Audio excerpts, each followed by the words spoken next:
And we are live. Welcome, everyone. Welcome, Jason and Maribel. My name is Dominique. I'm one of the founders of Group Coaching HQ. Maribel is my amazing partner. And we're so excited to have Jason Van Orden with us tonight. He is our wonderful marketing expert for Group Coaching HQ. He leads a session for our members, and he is truly a marketer extraordinaire with my French accent. Jason helps thought leaders to reach a larger audience with their ideas. He create new income streams from their expertise and build business models that align with their values and goals. As a consultant, trainer, and strategist, he draws from more than 14 years of researching top internet influencers and experimenting with his own personal experience. His experience includes creating multiple successful brands, launching over 60 online courses, teaching more than 10,000 entrepreneurs. I was one of them, and that's why Jason is with us, generating 7 figures in online courses sales and 8 million downloads of his podcast. His mission is to help visionaries with impactful ideas to connect with the people they serve best and the problems they can most uniquely solve. Welcome, Jason. Hi, Dom. Hi, Maribel. Thanks for having me. So excited to have you. Maribel, would you like to give us a quick intro and say hi? Well, it's a pleasure to be here with you. And Jason, thank you so much for joining us. My name is Maribel Alemán, and I am partnering here with Dominique in terms of having Group Coaching HQ bring amazing content and ideas for individuals to actually lead their great group coaching. In terms of my history, I have been executive coach for 18 years.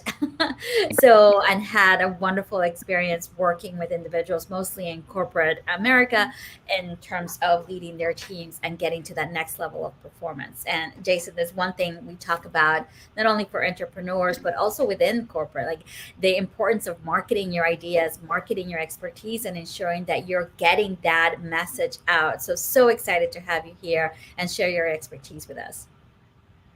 Yeah, it's my pleasure.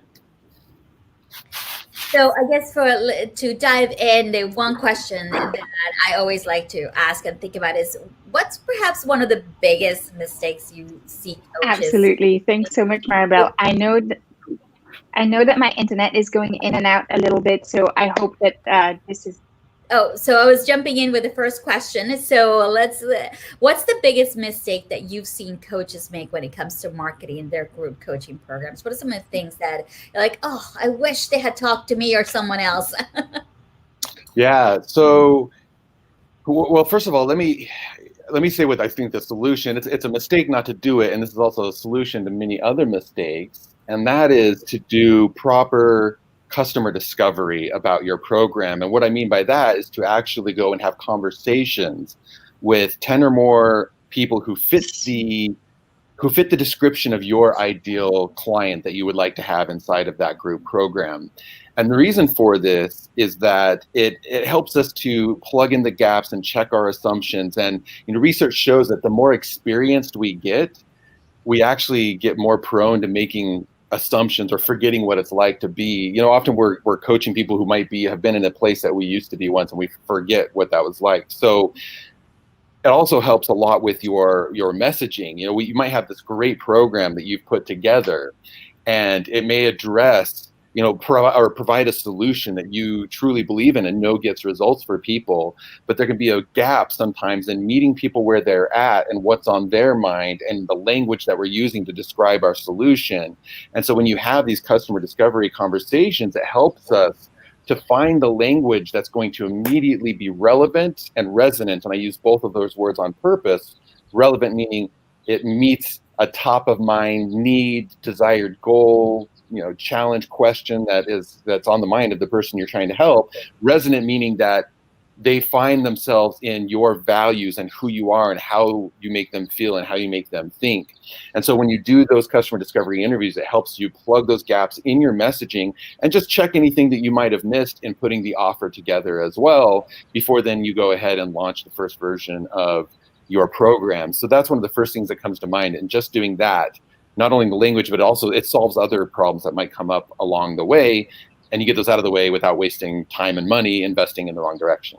Yeah, we just finished the first pilot for the group coaching HQ program, and one of the things that we were amazed at, and at the end everybody celebrated this whole idea, like, how did we come together and create this magic, right? And we, meaning the cohort, and a lot of it was following this advice that you just shared, the curation and making sure the right people were there. And Dom did an amazing job of just really thinking about the dynamics of it. And the results at the end of that, in that last session, were amazing because they're able to connect. And I guess that makes me curious about the customer discovery. What might be some specific techniques that you would encourage coaches to use so that they're doing it the best way possible? Okay. Yeah, absolutely. So we can kind of go through the classic, like who, what, when, why, how kind of thing. We just talked about why, right?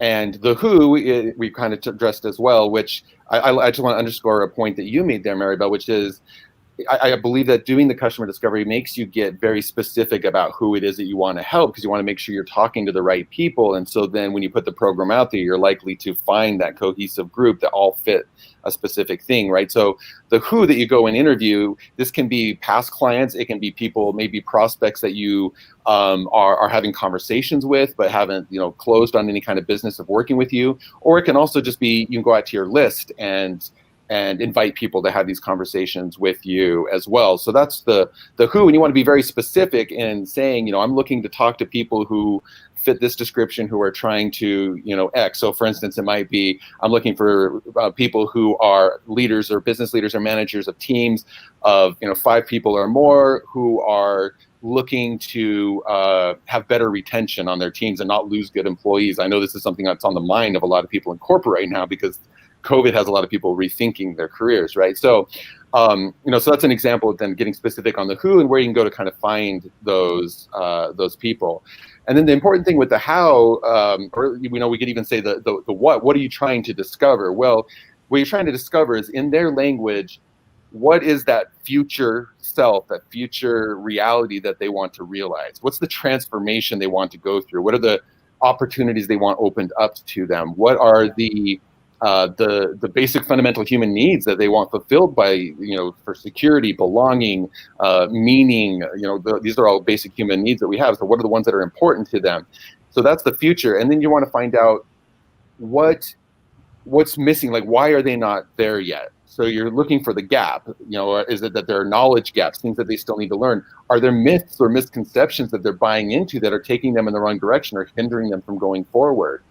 So what are the things in that gap that your process needs to then, of course, fill the gap in order for them to go, oh, this is the thing that can help me get to where I want to go.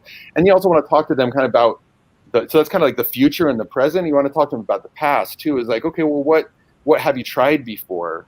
What worked, what didn't work, what didn't you like about other solutions that you've considered or that you've even tried and it didn't work out for you? And all of that information then becomes super invaluable for putting together a profitable offer that, again, is going to be that relevance and it's going to meet that relevance and resonance criteria for your ideal people. So that's the what is the future, what's the gap keeping them from that future, and where have they come from so far? So, because you might need to overcome some of those myths and misconceptions, or fill some of those knowledge gaps, or help them see, this is the right direction. This is the solution that's going to get you where it is that you want to go. And then a couple other things on that customer discovery, kind of the how to do it. Well, I think it's great just to get on in person or on Zoom so you can see them. You have their body language. It can be over the phone if you have to, but it's also great to be able to record it with permission. If you can, then take a lot of great notes. And here's the key thing. You do not talk about your solution. You do not talk about your program. You do not talk about yourself. That's one of the big mistakes that people make with customer discovery. They're like, well, I'm thinking about doing this program that's going to be 8 weeks, and people are going to then basically start telling you what you want to hear. They're going to start giving you the opinions and things. So that's why you want to just keep them talking about their experience, and then you as the expert get to kind of read between the lines and go, okay, I see what's missing. I see the key language that I need to tap into here in order to resonate with this audience. So don't talk about you and your solution. Talk about them, their experience, their past, their wants, and what that all means to them. And that's where you get all the clues for putting together a really solid offer of any kind, whether it's a group program, your individual coaching, your individual consulting, a digital course, but certainly works well for a group program. But what you make me think about is this is right within a coach's strengths, right? So really that discover what is happening with the individual. And I see a lot of coaches being so overwhelmed or paralyzed by the word marketing. Like I'm not an expert, yet what you're talking about is really utilizing a great coach's skills. Yes. So Dom, I'm curious to your reactions. Yeah, absolutely. I'm loving hearing all of this, Jason. And a few things that you've mentioned, I noted actually when you talked about the who, I remember you actually taught me this, to also think about who it's not for and to be really clear on that. And so I wanted to add that to what you shared. And then I think I really love what you said about not talking about the program and really listening to their experience.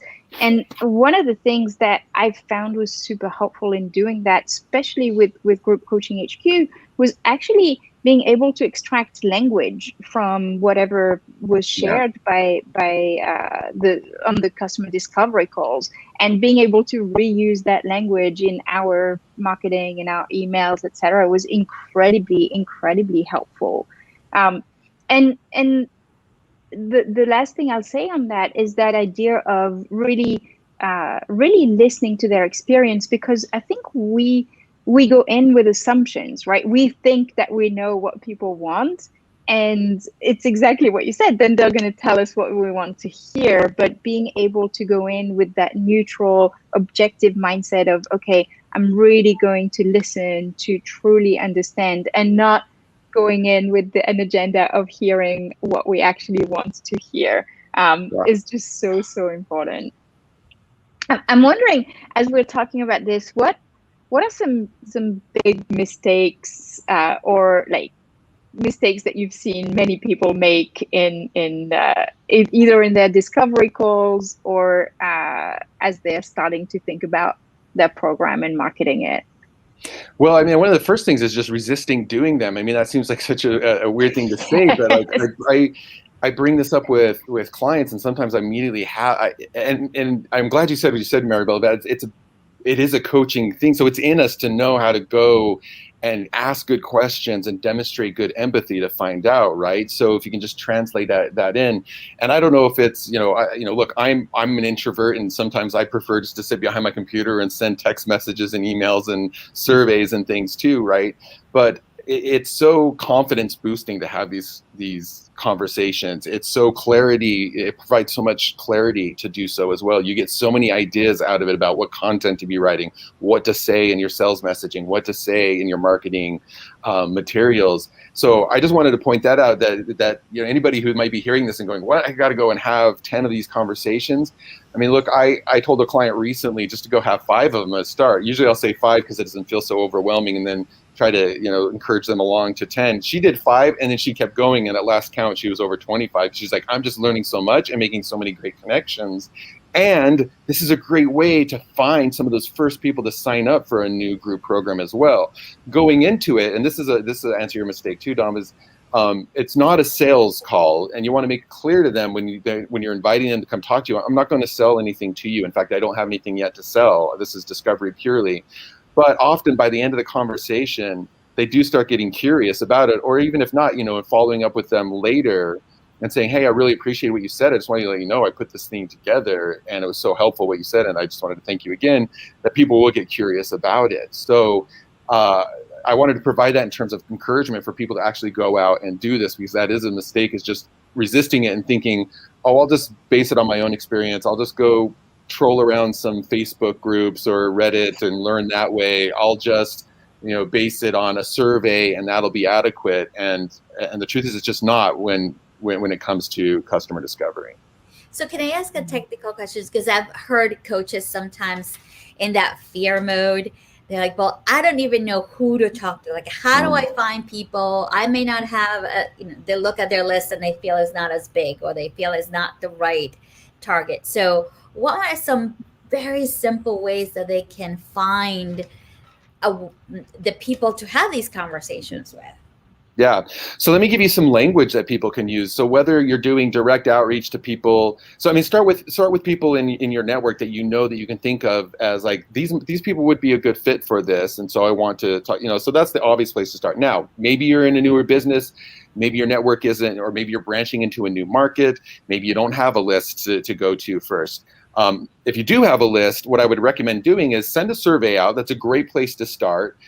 Ask a few filter questions is what I call them. So it's like, if you know that you want to work with people who are just, service-based, providers, experts, something like that, then, ask a question that tells you about that. If you want to work with people who are only in certain size of company or a certain level of experience or whatever, start with those 2 or 3 questions to help you filter out the answers of those people who just aren't the right fit for, and so you don't spend time wasting their time talking to them, whatever. Then ask a couple of open-ended questions. So what is your greatest challenge when it comes to X is like a really easy one to ask, right? And what is your biggest goal or desire? Have them describe the future, and then have them say what have been some of your obstacles and challenges. And then at the bottom of the survey, just say, this is great. Thank you so much for what you've provided today. I would love to possibly follow up with you to understand more about your circumstances. So if you would be open to that, could you please provide your name and best way to contact you, phone number or email below, and I'll be in touch. And so that survey, you can put that out through your network. You put that out to social media. You can put that out to your list, and then you get those in, and you're looking for, okay, well, who gave me permission at the bottom? Now you've got a little bit of information about where to start with them because they did answer a couple open-ended questions. Obviously, filter out first the ones that didn't pass the filter questions. Now, if you don't have, if sending out a survey to enough people, if that seems like a daunting thing, well, then think of, well, who in my network do I know that has access to those kinds of people? And obviously, it's just like asking for referrals, just like we might in trying to find clients and things like that, right? And then also, I want to give language of if you're reaching out directly to people, if you're not doing the survey, or you can just go to social media or direct by email and just say, hey, you know what, I'm working on some new things and then just insert the blank. I'm working on some new things for parents who want to help their kids have more resilience, like that would be an example. And I'm trying to come up with just new content and courses or training that will be especially helpful in the present circumstances for those people. So, and I think that you would be, I would value your opinion since you are a da-da-da-da-da. So tell them why, and then say, so would you be willing to have a 20 or 30 minute phone call with me? And then give them like a Calendly link or, whatever you use for your calendar to make it super simple for them to book a time if they want to say yes. And that language, a lot of times people are like, oh, cool, you're doing this new thing. You think I could help with my opinions or my experience? Absolutely. I would love to help out. And then that way, that's a language that you can use and a few different places you can go. If all of that is failing, then what you could do is you can go into a Facebook group or a Reddit group, subreddit, or wherever your community of people that you're trying to reach might go together, and ask what I call a sonar question. So a sonar question does 2 things. It will obviously ask a question. It asks a question that will flag your ideal audience. So it's something that they'll immediately go, ooh, I've got an answer to that, or I want to share something about that. And it's easy for them to get them engaging about it, right? So like I had a client who was looking to work with people with, specifically with entrepreneurs who have ADHD. So went into a Facebook group with people with ADHD and said, hey, I just read this thing recently that said that a lot of entrepreneurs entrepreneurs have ADHD at a higher level than your regular, I don't want to say average, but just than the normal population or whatever. I'm trying to use words like normal, but you know what I mean, right? Mm-hmm. Do you believe that that's a chicken or egg thing? Is it that people with ADHD are drawn to being entrepreneurs, or or whatever, like some question around that, and then people go, oh, and they share their thoughts. Now, I call it a sonar post because all those comments, it's a blip on the radar saying, oh, that's somebody who this is something that caught their attention and they had a thought about it. So now connect with them and follow up with them and see if you can have conversations with them. So there are plenty of ideas about like language and approach that you can go and find at least 5, if not 10 or more of these people to talk to. I love that sonar approach though, because it just helps you capture so much. Love it. Yeah. And so quickly as well. Jason, I want to highlight one word that you've used several times, which and I think is really important for everyone to hear, is the word simple. You've said several times, make it simple for people, make it easy for them, make them want to do it. So both, and I'd love for you to confirm this, but what I'm hearing is make it easy, both in terms of the logistics, so it's super simple for them to sign up to speak with you, to do all those things, but also simple as in the decision to get into a conversation with you, make it a no-brainer. And right. I found it interesting that you mentioned sharing with them why they would be the right person to talk to and why it would be helpful to you. There's actually research around that when you ask people to help you, that to let them know what the impact of their help will be. It helps them to make the decision. So really wanted to bring that up. And the other thing, sorry, go ahead. I was just saying, yeah, I agree with all of that. Yeah, and the last thing I'll add to go back to one of the things that you shared around the survey and asking people if they'd be willing to have to have a conversation. One of the things that we did with Group Coaching HQ was that we sent a survey, and at the end of it, we asked A, if people would be willing to have a conversation, and B, when we do have our pilot ready, would you like to be on the list to hear about it, to learn about it? And that helped us build a list pretty quickly. So I just wanted to add that question as well, because it could be super, super helpful for everybody. Absolutely. So I have two big tips that I actually thought of that while we were talking about this, that I'd love to share, because I know we only have like another 10 or like maybe just under 10 minutes. Do you mind if I share those? Do it. Okay. No, we love you. We love your tips. Okay, so because this is about how to fill your programs, right? So here's another big mistake, and I wanted to get that customer discovery up front because this helps with the rest of it. But another big mistake is not creating a proper customer journey. Right. So a customer journey is not a couple of social media posts, a couple of emails to your list saying, I've got this new thing. You think you might want to sign up? Here's, when it is. And, here's the enrollment page. Right. And maybe you'll have a few people who just absolutely love you that'll go ahead and sign up. But most people, they need to be taken on a journey to say yes to what it is that you're offering. Right. And so, when somebody's asked to work with me and I go in there and they're like, you know what, I'm having a hard time filling my course, filling my program. First thing I said was, tell me what you've done so far to try to get people to sign up. And often it's just been that like smattering of stuff and not really a campaign that's been put together. So what does that campaign need to do? Well, this is something I talked about in the program with the people that took your program, and they all seem to really love it. So I'm going to give a very condensed version of that. And that is, you want to guide people through what's called the customer awareness spectrum. And so that usually starts with they are pain aware or desire, like unfulfilled desire aware. There's something that they wanted to reach, and that's what's on the top of their mind. They may or may not have found a solution yet. They probably don't know that your solution is the best one for them. And there's a good chance they don't know that you're the right person to provide that solution for them. So the very first thing to do is you got to empathize with that pain and show that you've got a new opportunity, or empathize with that unfulfilled desire and show that you've got this new approach or opportunity that's going to help them reach that, even if they've tried other things before to reach that. Then you go to the next, so pain aware. Problem aware is you want to help them now understand the problem better. What are the myths you have to bust, the misconceptions that you have to get out of the way for them to understand, oh, the reason why I'm stuck is because of this problem I didn't realize over here, and they probably misdiagnosed the problem often, right? So you need to help them better understand what the problem is. Now at that point, you can start saying, and I've got a solution that solves that problem in order to help you to alleviate that pain or reach that goal that I know that you want. That's where you start giving the roadmap. You give them a taste of that process. You start talking about your proprietary methodology or signature approach to what it is that how you get people to that. And then, so that's solution aware, pain aware, problem aware, solution aware. The next step is you want to make them you aware. And the way that you do that is by, throughout this entire process, is sharing your values, sharing the why behind what it is that you do. Share why you're different than other coaches or consultants in the area providing that kind of thing. You're basically trying to show them why you're the person to help them, as opposed to other options that might be available to them. And if you really lean into that resonance and allow people to connect with who you are, that will really take care of itself, because people want to do business with somebody that they like, that has similar values, that has, going for something that has meaning beyond the transaction between the two of you.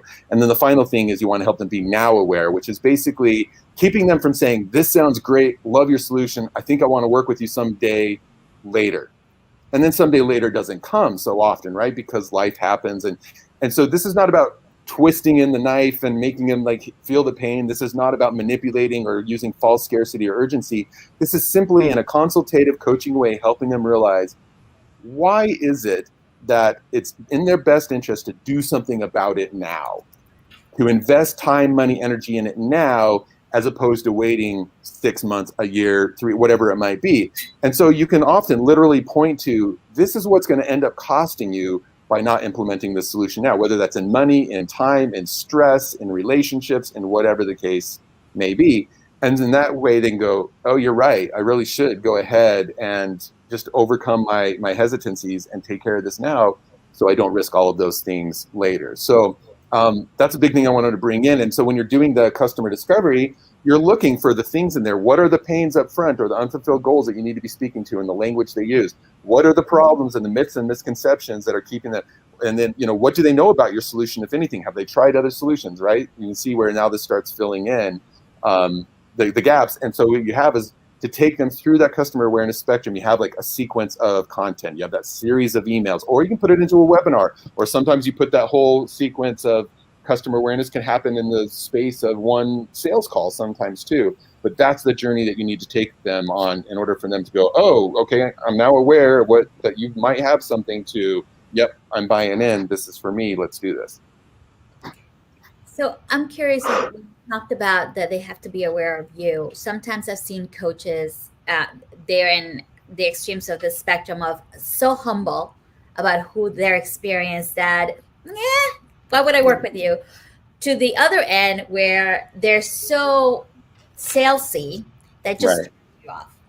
And I'm curious, what would you advise someone so they find the right balance? Like what are the specific maybe questions or statements that they need to make? Yeah. Well, I mean, the first thing is to own the fact that you do have something special to offer. And it may not be that that person is the right fit, but there are the ones that are. So like, what are those things? What's your unique genius? And we could do a whole half hour about that. But it's like owning that you do have strengths. Like, I've come to realize that I have a strategic way of thinking. Like, a lot of entrepreneurs are quick starts. They want to jump in, they want to try things, they want to go and do. I just happen to be an entrepreneur that's a little bit more put on the brakes, do a lot of research, look at the frameworks, right?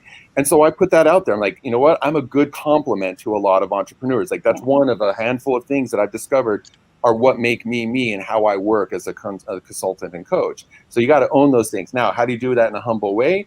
You tell stories. You tell stories in an authentic way, and people get drawn into the stories. You don't have to come out, guns blazing, bragging about like, oh my God, I got, whatever. But at the same time, a little bit of that is okay. Like, we do need to let people know about the successes that we have in people's lives. And ideally, you also get other people to tell those things for you, right? That's where you get the testimonials. You get, you bring people onto your show that you've worked, if you have a podcast or a live stream, and have them talk about the work that you've done together. So, we could talk more about that. We don't have time, but that's just kind of a smattering of ideas there that hopefully might help people with that. That's incredibly helpful, Jason. You're always so generous with everything that you share. That I think that's amazing. That's going to leave people with a lot of food for thought, for sure. Last but not least, what's your in let's say one sentence? What's the one thing that will help coaches? That will help coaches fill their group programs without feeling salesy, or without feeling that they're just trying to push people? Or what's the one tiny little thing to sum it up?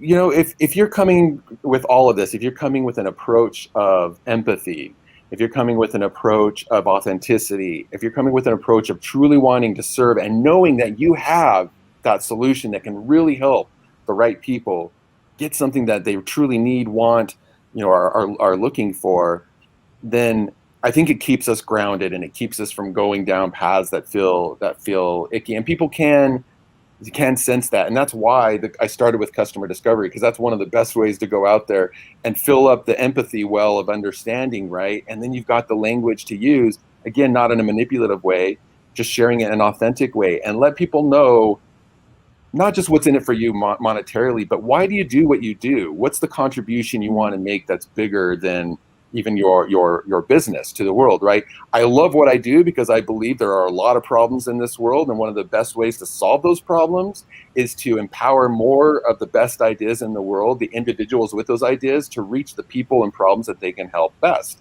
and not rely just on big organizations, big government, big entities, and all the big media like we might have had to do 30 years ago, right? We don't have to do that. We have the internet now. So there's my pep talk about authenticity and in sales and marketing.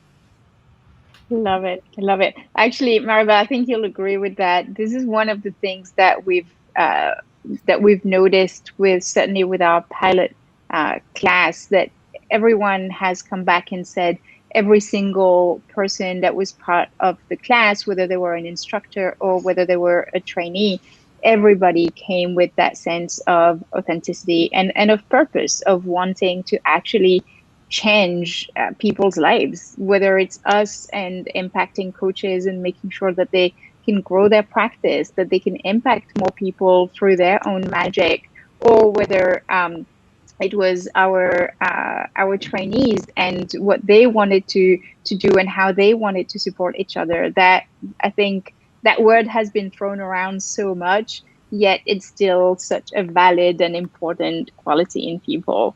Absolutely.